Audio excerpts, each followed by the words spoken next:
Hello friends, જય શ્રી કૃષ્ણ, રાધે રાધે. સ્વાગત છે તમારું મારા કિચનમાં. આમળા એ તો શિયાળામાં મળતું અમૃત ફળ કહેવાય.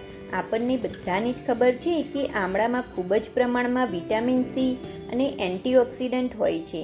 આમ તો બાળકોને આમળા ખવડાવવા ખૂબ જ મુશ્કેલ હોય છે, પરંતુ આજે આપણે એવી આમળા કેન્ડી બનાવીશું જેનો ટેસ્ટ ખાટો મીઠો અને તેની સાથે તીખો અને ચટપટો પણ છે.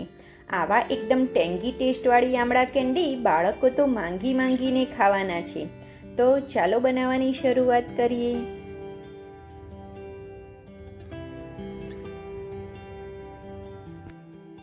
તો સૌપ્રથમ આમળા કેન્ડી બનાવવા માટે મેં આ 1 કિલો જેવા આમળા લીધા છે.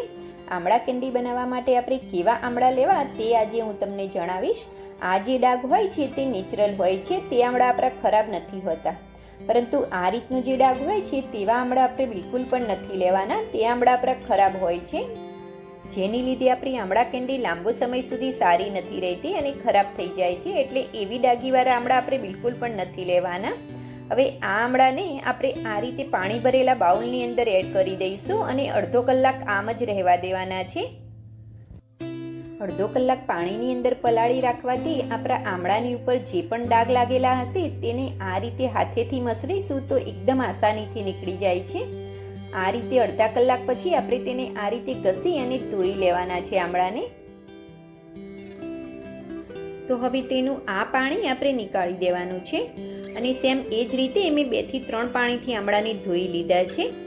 તો હવે આ આમળાને આપણે વરાળથી બાફવાના છે. તો ઢોકળિયાની અંદર મેં પાણી ગરમ થવા માટે રાખી દીધું છે. હવે તેની ઉપર જે આ કાણાવાળી પ્લેટ આવે છે તેને રાખી દેવાની છે. હવે તેની ઉપર આપણે બધા જ આમળા એડ કરી દઈશું. આ આમળાને આપણે ડાયરેક્ટ પાણીની અંદર બિલકુલ પણ નથી બાફવાના. આ રીતે તેને સ્ટીમ કરીને બાફવાના છે, જેથી તેના બધા જ પોષક તત્વો જળવાઈ રહે. હવે ઢોકળિયાને ઢાંકી અને હાઈ ગેસની ફ્લેમ ઉપર તેને આપણે 15 મિનિટ બાફવાના છે. 15 મિનિટ પછી ખોલીને ચેક કરીએ તો આમળા આપણા ખૂબ જ સરસ બફાઈ ગયા છે. આમળાની ઉપર આ રીતે સરસ ક્રેક્સ આવ્યા છે, મીન્સ કે આપણા આમળા ખૂબ જ સરસ બફાઈ ગયા છે.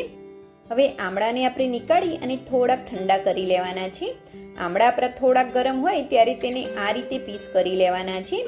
આ રીતે ઉપરથી થોડાક દબાવીશું તો આમળાની બધી જ પીછી અલગ થઈ જશે. જો તમારા આમળા બરોબર બફાયા નહીં હોય તો તેની પીછી એકદમ આસાનીથી અલગ નહીં થાય, તો તમારે 5 મિનિટ વધારે સ્ટીમ કરી લેવાના. તો સેમ એ જ રીતે આપણે બધા જ આમળાની પીછી અલગ કરી લઈશું અને તેના બીજને આપણે અલગ નીકાળી લેવાના છે.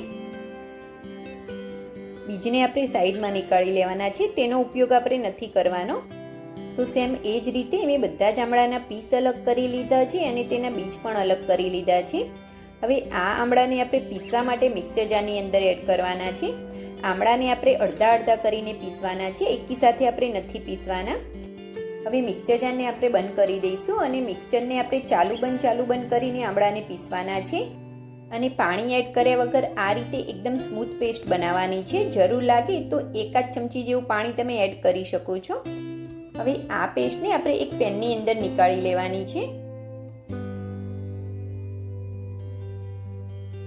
સેમ એ જ રીતે આપણે બાકીના આમળાને મિક્સર જારની અંદર એડ કરી અને એકદમ સ્મૂથ પેસ્ટ કરી લેવાની છે.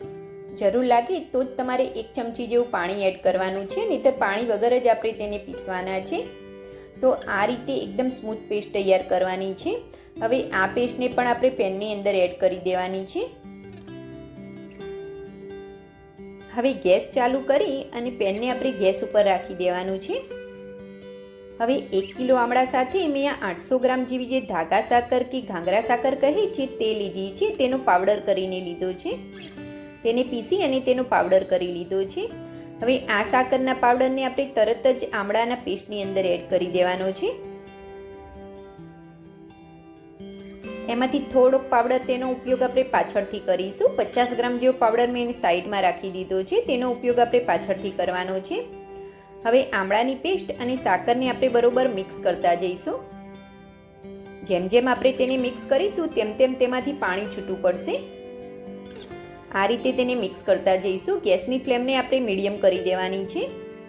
જેમ જેમ આપણી સાકર મેલ્ટ થશે તેમ તેમ તેમાંથી પાણી રિલીઝ થશે. સાકરમાંથી રિલીઝ થયેલું બધું જ પાણી બળી જાય અને પેસ્ટ આપણી એકદમ ડ્રાય થાય ત્યાં સુધી આપણે તેને કૂક કરવાનું છે. તો હવે માત્ર 10થી 12 જ મિનિટની અંદર આપણે સાકરનું બધું જ પાણી બળી ગયું છે અને પેસ્ટ આપણી એકદમ ડ્રાય થઈ ગઈ છે અને ખાસી એવી ઘટ પણ થઈ ગઈ છે. તો આ કેન્ડીને આપણે એકદમ ચટપટી અને ટેંગી બનાવવા માટે તેની અંદર મસાલા કરી લઈશું. તો સૌપ્રથમ એક નાની ચમચી ભરીને આપણે તેની અંદર મરી પાવડર એડ કરી દઈશું.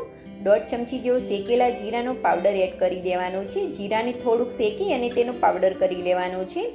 1 ચમચી જેવું આપણે સંચળ મીઠું એડ કરી દઈશું અને 1 ચમચી જેવું કાશ્મીરી મરચું એડ કરી દેવાનું છે. 1 મોટી ચમચી ભરીને કાશ્મીરી મરચું આપણે એડ કરવાનું છે. હવે બધી જ વસ્તુને બરોબર મિક્સ કરી લઈશું. કાશ્મીરી મરચું એડ કરવાથી આપણી કેન્ડીનો કલર ખૂબ જ સરસ આવશે. હવે બધી જ વસ્તુને બરોબર મિક્સ કરતા જઈશું અને પેસ્ટ આપણી એકદમ પેનને છોડવા લાગે ત્યાં સુધી તેને આપણે કૂક કરવાની છે. આ રીતે એકદમ પેનને છોડે ત્યાં સુધી આપણે તેને કૂક કરીશું. હજુ પણ આપણે તેને 5 મિનિટ સુધી કૂક કરવાની છે. હવે આ કેન્ડીને આપણે બાઇન્ડિંગ આપવા માટે 1 મોટી ચમચી ભરીને કોર્નફ્લાવર લેવાનો છે. તેની અંદર આપણે 3થી 4 ચમચી જેવું પાણી એડ કરી દઈશું. વધારે પાણી આપણે નથી એડ કરવાનું. હવે કોર્નફ્લાવર અને પાણીને બરોબર મિક્સ કરી લઈશું. હવે આ પાણીને આપણે આમલાની પેસ્ટની અંદર એડ કરી દઈશું, જેથી આપણી આમલાની પેસ્ટ એકદમ ફટાફટ થીક થઈ જશે. હવે આ પેસ્ટને આપણે તરત જ મિક્સ કરી લેવાની છે.